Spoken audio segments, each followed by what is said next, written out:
So ayan naman guys, ngayon ito yung nagpunla diretso na tanim ng mga okra.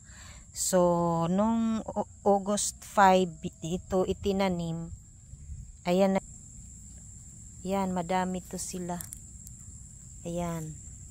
Pero yung iba hindi na tumubo. Ayan siya, madami. Tapos ayun.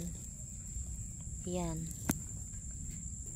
Ayan, yung may mga stick yan, mayroon yang mga laman na ano, may mga buhay na okra. To, mayroon pa. Yan o, malaki na.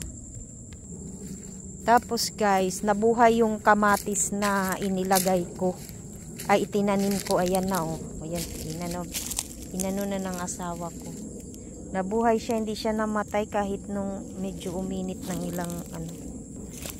Pero tinanim ko lang ito nung nakaraang Sabado. Yan, itinanim ko lang yan nung nakaraang Sabado.